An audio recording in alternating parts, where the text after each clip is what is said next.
அண்ணா சீரியல்ல இன்னைக்கு என்ன நடக்க போகுதுன்னு பார்க்கலாம். வாங்க வீடியோக்குள்ள போலாம். சவுந்தரபாண்டி பாத்திர கடைக்காரரை பார்த்து என் பொண்ணு பரணியை நீங்க கடத்திருங்கன்னு சொல்றாங்க. என்ன சொல்றீங்க சம்மந்தி? நம்ம பரணி பாப்பாவையா கடத்த சொல்றீங்கன்னு கேக்குறாங்க பாத்திர கடைக்காரரு.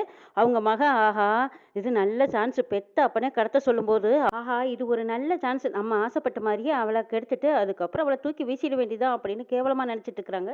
என்ன சம்மந்தி என்ன இருந்தாலும் உங்க பொண்ணு இல்லையா? உங்க பொண்ணையே எப்படி கடத்துறதுங்கிறாங்க. அவ எனக்கு பொண்ணா இருந்திருந்தா தான் நான் இதெல்லாம் செஞ்சிருக்கவே மாட்டேனே. அவ எனக்கு எதிராகவும் அந்த வெறும்பைய சண்முகத்துக்கு பொண்டாட்டியாவுமெல்லாம் இருக்கா. அதான் சொல்றேன் அவளை கடத்திருங்கங்கிறாங்க. நான் லட்சமா செலவு பண்ணி அவளை டாக்டருக்கு படிக்க வச்சிருக்கேன். அவ என்னையே ஏத்து தர்மகர்த்த எலெக்ஷன்ல நிக்கிறாங்கிற. வேற என்ன செய்ய முடியும்? இதுதான் வழிங்கிறாங்க சவுந்தரபாண்டி. இல்ல நம்ம பரணி பாப்பா எலெக்ஷன்ல நிக்காத இருக்கறதுக்கு வேற எதுவும் வழி இல்லையா? இல்ல தோக்கடிக்கிறதுக்காவது ஏதாவது வழி இல்லையான்னு கேக்குறாங்க பாத்திரக்கடைக்காரரு. வேற வழியே இல்லாதனால தான் அவளை கடத்த சொல்றேன். நான் எப்படி ஆளுங்கிறது அவளுக்கு தெரியும். நான் எப்பேற்பட்ட கில்லாலங்கடிங்கிறதும் அவளுக்கு தெரியும். எனக்கு எதிரா யாரா இருந்தாலும் அவங்கள எப்படி தில்லாலங்கடி வேலை பார்ப்பேன்னு எனக்கு தெரியும். ஆனா எனக்கு எதிராவே வந்து இவளே வந்து நிப்பான்னு எனக்கு எப்படி தெரியும்? அதனால தான் எனக்கு வேற வழி இல்ல. இவளை கடத்திருங்கங்கிற பாத்திரக்கடைக்காரர் மகன் யோசிக்கிறாரு. ஆஹா இது ஒரு அருமையான சான்ஸ். நாமளும் கடத்தலாம் கெடுக்கலாம். அதுக்கப்புறம் தூக்கி போட்டதுக்கப்புறம் மாட்டிக்கிட்டாலும் உங்க அப்பன் தான் கடத்த சொன்னான்னு நம்ம அவர் பேர்ல பழிய தூக்கி போட்டுடலான்னு நினைக்கிறாங்க. எப்படி பார்த்தாலும் நம்ம சேஃப் ஆயிடலாம்னு நினைச்சிட்டு இருக்கிறாங்க. எங்க சம்மந்தி ஒருவேளை பரணி பாப்பாவுக்கு அது தெரிய வந்துச்சுன்னா உங்க மேல பாசம் இருக்குமாங்கிறாங்க. இப்ப மட்டும் என்ன என் மேல பாசமாவா இருக்கா? அருவாள் எடுத்துக்கிட்டு என் தலையை சீவர்க்கெல்லாம் வரலான்னு மொண்டாட்டியமா சேர்ந்துக்கிட்டு ரூமுக்குள்ள வச்சு என்னை கொளுத்த பார்த்தாங்க. நான் என்ன அவளை கொலை செய்வா பார்க்குறேன்? கடத்தத்தானே சொல்றேங்கிறாங்க சவுந்தரபாண்டி. மாமா நீங்க நாளும் தெரிஞ்சு இதை யோசிச்சு தான் சொல்லுவீங்களா இருக்கும். இது கவலைப்படாதீங்க நான் பாத்துக்கிறேங்கிறாங்க மகன். சம்மந்தி என்ன இருந்தாலும் நீங்க இதுக்கு ஒரு தடவைக்கு 4 தடவை யோசிக்கணுங்கிறாங்க பாத்திரக்கடைக்காரரு. எப்போ மாமாவுக்கு உதவி செய்யறதுக்கு ஒரு வாய்ப்பு கிடைச்சிருக்கு. இது எப்ப நீ தடுக்க பாக்குறேன்னு கேக்குறாங்க. இல்லடா அது இல்லடா. அப்ப நீ கம்மன் இருப்பா. மாமா நீங்க கவலைப்படாதீங்க. நீங்க சொன்ன மாதிரியே நான் ஸ்கெட்ச் போட்டு அழகா அவளை தூக்கிடுறேங்கிறாங்க. இப்படிதான் இருக்கணும். இங்க பாரு ஒண்ணு மட்டும் நல்லா தெரிஞ்சுக்கோ. கடத்தது ஒரு பக்கம் அடைச்சி வைக்கிறது ஒரு பக்கம். என் மவ மேலே ஒரு தூசு கூட படக்கூடாது. நேரத்துக்கு சாப்பாடு கொடுக்கணும். அவளை நல்லா கவனிச்சுக்கணும். ஆனால் முக்கியமான விஷயம் அவளை நான் தான் கடத்த சொன்னேன்னு அவளுக்கு மட்டும் தெரியவே கூடாதுங்கிறாங்க சவுந்தரபாண்டி. எல்லாம் நான் பார்த்துக்கிறேன் மாமாங்கிறாங்க.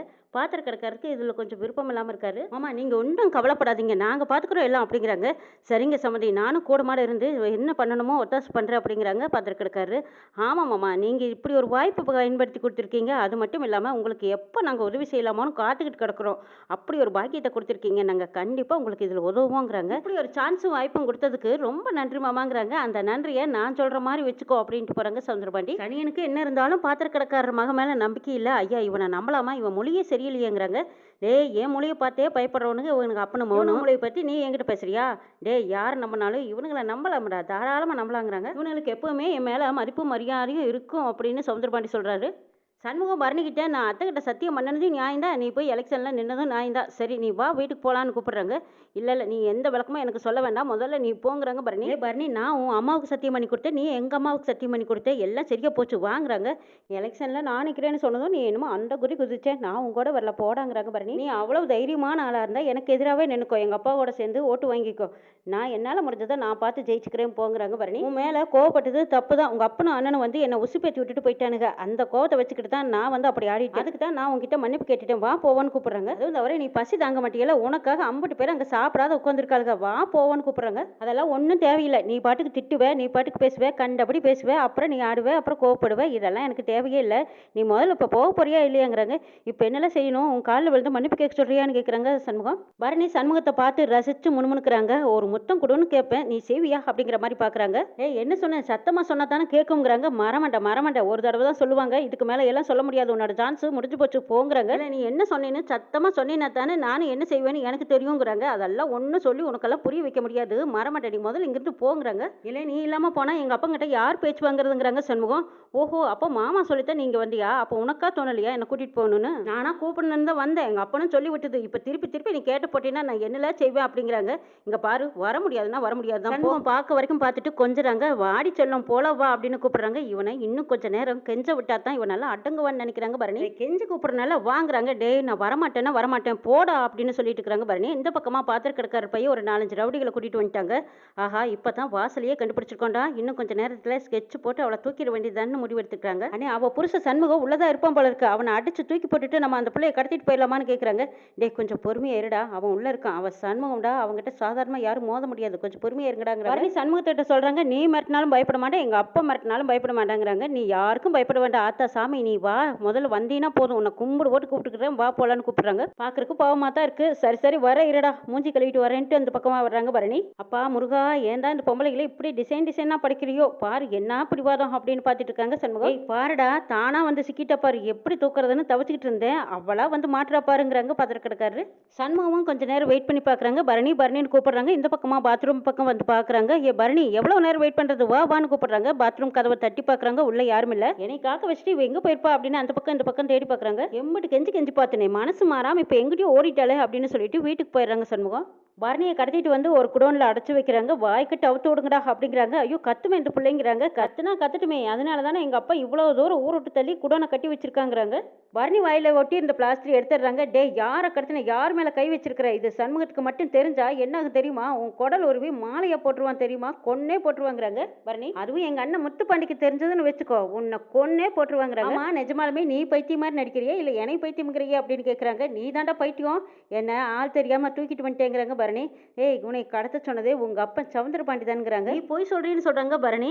இங்க பாரு, உங்க அண்ணனுக்கு தெரியாம உங்க அப்பா வந்து கடத்த சொல்லுவாரா, உங்க அப்பா கடத்தி சொல்லித்தான் நானும் சொல்றேன். ஆனா எனக்கு ஒரு ஆசை, உன்ன மாதிரி அழகான பொண்ணுங்களை அனுபவிக்கணும்னு. பொம்பளைங்களை திட்டுறது அடிக்கிறது இதுல எல்லாம் எனக்கு எந்த விருப்பமே இல்லை. உங்க அப்பாவே உன்னை கடத்த சொல்லிட்டாரு, நீ வேற எனக்கு பிடிச்ச பொண்ணா போச்சா, அதுக்கெல்லாம் நான் மறுப்பு சொல்ல முடியுமா, அதனாலதான் நானும் கடத்திட்டேன். நீ பாட்டுக்கு வெளியில போய் உங்க அப்பாவை ஏன் கடத்தினேன்னு சொன்னா கேட்டுறத, ஏன்னா அவர் யாருக்கிட்டையும் சொல்லாம கடத்த சொல்லித்தான் சொன்னார். நீ சொல்றது எல்லாம் நான் எதுவுமே நம்ப மாட்டேன்னு பரணி சொல்றாங்க.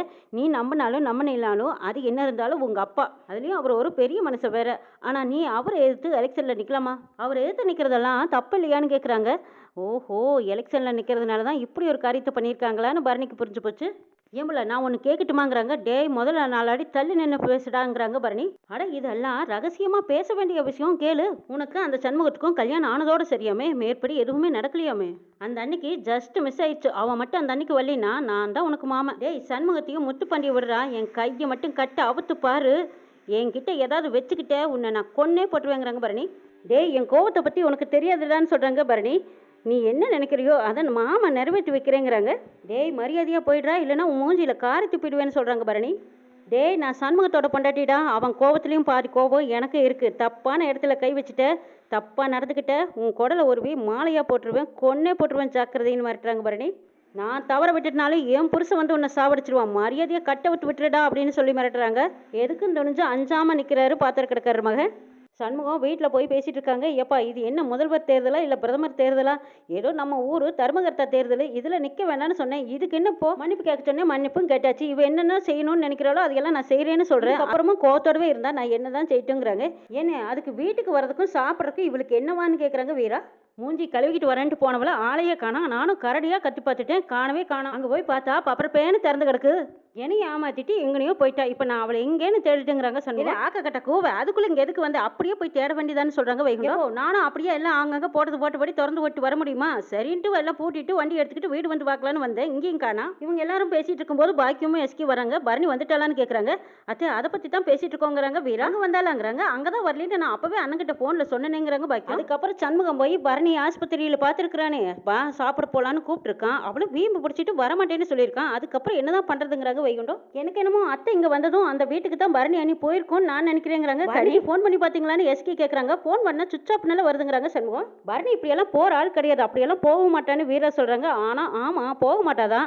ஆனால் இவன் தான் இப்படியே சண்டை போட்டுகிட்டே இருக்கிறானே, அவள் தான் என்ன பண்ணுவாங்கிறாங்க வைகுண்டம். ஆமாம், மறுபடியும் என் தலையை உருட்ட ஆரம்பிச்சிட்டிங்களா, பின்ன என்னண்ணே, நீ அவளை வாபஸ் வாங்கன்னு சொன்னதும் அவள் எம்பிட்டு கோவமா இருந்தா. என்னதான் மன்னிப்பு கேட்டாலும் நீ தான் தன்மையாக பேசியிருக்கணும். எல்லாத்துக்கும் காரணம் நான் தான், அந்த மனுஷன் என்னை ஏமாத்தினாரு, நானும் நல்லா ஏமாத்திட்டேங்கிறாங்க பாக்கியம். அவள் மட்டும் வீட்டுக்கு வரட்டும், அவள் காலையே விழுந்து சண்முக பேரில் எந்த தப்பும் இல்லை, எல்லா தப்பும் நான் தான் பண்ணினேன், என்னை மன்னிச்சிடு தாயேன்னு நான் அவள் காலில் விழுறேங்கிறாங்க பாக்கியம். அத்தை, நீ சும்மா இருத்த, அவள் மட்டும் வரட்டும், அவளை நாலு அதட்டி போட்டு அவளை நான் உட்கார வைக்கிறேன் பாருங்கிறாங்க. இல்லை, இப்போ அதுக்கு அவள் வரணும் இல்லை, இப்போ எங்கே போயிருக்கான்னு ஒரே குழப்பமா இருக்கே, எங்கே போயிருக்கான்னு தெரியலையேங்கிறாங்க சண்முகம். அந்த இடத்துக்கு இன்ஸ்பெக்டர் வராங்க. என்ன இன்ஸ்பெக்டர், முத்துப்பாண்டிய வெளியில் அனுப்பினதுக்கு அப்புறமா இப்போ நீங்கள் வர ஆரம்பிச்சிட்டிங்களாங்கிறாங்க. உங்கள் பேரில் கம்ப்ளைண்ட் வந்திருக்கு சண்முகங்கிறாங்க. மேலேயே கம்ப்ளைண்ட் கொடுத்துருக்காங்க. யார் கொடுத்தாங்கன்னு கேட்குறாங்க வைகுண்டம். பிரசிடென்ட் தான் அவங்க பொண்ணை காணான்னு கம்ப்ளைண்ட் கொடுத்துருக்காங்கன்னு சொல்கிறாங்க இன்ஸ்பெக்டர். நீங்கள் தான் கடத்திருப்பீங்கன்னு சொல்கிறாங்க. ஏன் அந்த ஆள் தான் அகராதி பிடிச்சவன், அவனுக்கு தான் வேலை வெட்டி இல்லை, நீங்களுமா அப்படின்னு கேட்குறாங்க வைகுண்டம். அப்புறம் அவனும் சேர்ந்துக்கிட்டு ஊர் சனம் குடிக்கிற தண்ணியில் வெஸ்ட்டை கலந்துட்டு என் பையன் பேரில் புகார் கொடுத்து வச்சிருந்தானுங்க. அதை கண்டுபிடிச்சு நிரூபிச்சு குற்றவாளி அவன் தான் தெரிஞ்சு அவனோட காக்கி துணியவே உருவிக்கிட்டு விட்டுட்டாங்க. இன்னும் அவனுக்கு உணர்த்தி வரலன்னு கேட்குறாங்க வைகுண்டம். பொண்ணு காணாமனு கம்ப்ளைண்ட் கொடுத்துருக்கானா. இன்னொரு விஷயம் தெரியுமா, அவனோட பொண்ணு என் பையனும் புருஷன் பொண்டாட்டி வீட்டுக்குள்ள இருந்துக்கிட்டு புருஷன் பொண்டாட்டியை கடத்தி வச்சிருப்பானா, இது எந்த ஒரு நியாயம்னு கேட்குறாங்க.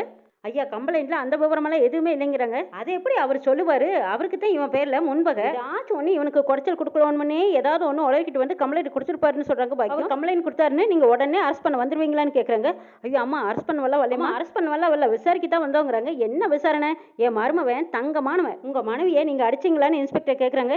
யாரை பார்த்து என்ன கேள்வி கேக்குறீங்க? என் மருமவனோட சுண்டு விரல் கூட அவன் மேல பட்டிருக்காது. ஏமா நீங்க என்னமா முறைங்கிறாங்க? நான் அவளை பெத்தவ, என் மருமவன் தங்கமானவன், அவளை நல்லா பாத்துக்கிட்டு பத்திரமா வச்சிருக்கான்னு சொல்றாங்க பாக்கியம். பெரிய இடத்துல இருந்து புகார் வந்தா அதை நாங்க விசாரிச்சு தான் ஆகணும். சரி, ஒருவேளை பரணியை பத்தி உங்களுக்கு ஏதாவது தெரிஞ்சா எங்களுக்கு தகவல் கொடுங்க, நாங்களும் தெரிஞ்சா தகவல் கொடுக்குறோம். சண்முகம் அந்த கிறுக்கு பிடிச்ச மனுஷன் எதுக்குல இப்படி கம்ப்ளைண்ட் கொடுத்துருக்காருன்னு கேக்குறாங்க. நீ போய் அந்த ஆள்கிட்டயே கேளுங்கிறாங்க வைகுண்டம். போனானே தெரியலையே, இந்த ஆள் எதுக்காக கம்ப்ளைண்ட் கொடுக்கணும், காணாது போனது இவருக்கு எப்படி தெரியும்னு யோசிக்கிறாங்க. இந்த பக்கமா பரணியை கட்டி போட்டு பாத்திரக்கடக்கார மக சித்திரவதை பண்ணிக்கிட்டு இருக்கிறாரு. ஏதோ ஜூஸ் கொடுக்குறாங்க, அதுல ஏதோ மாத்திரையை கலந்து கொடுக்குறாங்க. இந்தா குடிங்கிறாங்க. டே இப்ப போறியா இல்லையா அப்படின்னு பரணி திட்டுறாங்க. சண்முகம் அப்படியே பறந்து அடிச்சுக்கிட்டு தூள் பறக்க வந்து அங்க இருக்கிற ஆளுகளை அடிச்சு நொறுக்கிட்டு இருக்காங்க. என்ன நடக்க போகுதுங்கிறதையும் நாளை எபிசோட்ல பார்க்கலாம்.